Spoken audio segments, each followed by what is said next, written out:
আসসালামু আলাইকুম প্রিয় শিক্ষার্থী বন্ধুরা, অনেকেই অপেক্ষায় আছো। আজকে যে আন্দোলন হলো, এই আন্দোলনের ফল কি? কোন পর্যন্ত পৌঁছেছে? আমাদেরকে ওটুপাস দিবে কি দিবে না?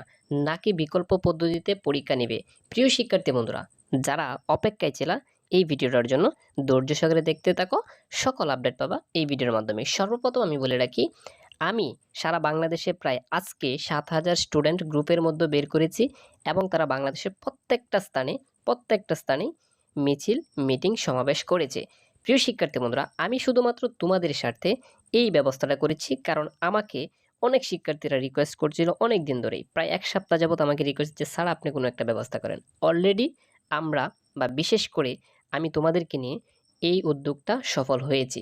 প্রিয় শিক্ষার্থী বন্ধুরা, আমি নিজে আজকে আমার কিছু শিক্ষার্থীদেরকে নিয়ে কিশোরগঞ্জে আজকে ডিসি অফিসে একটা লিখিত জমা দিয়েছি। প্রিয় শিক্ষার্থী বন্ধুরা, এখন কথা হচ্ছে, আজকে অনেকে জানো না, অনেকে বলতেছে যে স্যার এটা তো টিভি মিডিয়াতে পৌঁছে নাই, আমরা কিভাবে কি করব? দেখো, সর্বপ্রথম তোমাকে বলি, এই যে দেখতেছো নাগরিক টিভি, ঠিক আছে? এই নাগরিক টিভিতে আজকে এটা প্রচার হয়েছে।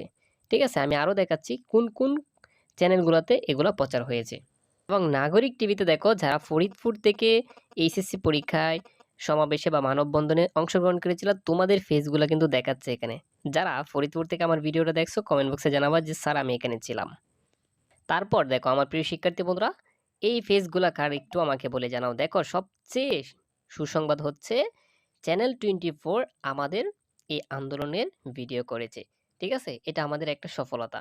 আচ্ছা, আমি আরেকটা নিউজ দেখাই। এবং সর্বপ্রথমে আমাদের জন্য সমকাল নিউজ সমকাল নিউজ তিনি, এই চ্যানেলের কর্তৃপক্ষ আমাদেরকে সর্বপ্রথমে এই ভিডিওটা আপলোড করে, এবং আমি সেলুট জানাই আমার এই আপুটিকে, তিনি ভালো বক্তব্য দিয়েছেন। ঠিক আছে, প্রিয় শিক্ষার্থী বন্ধুরা, তোমরা যারা অপেক্ষায় ছিল যে টিভি নিউজগুলাতে কি প্রচার করছে কিনা, আমি বলবো হ্যাঁ, আস্তে আস্তে সকল টিভি নিউজেই প্রকাশিত করছে।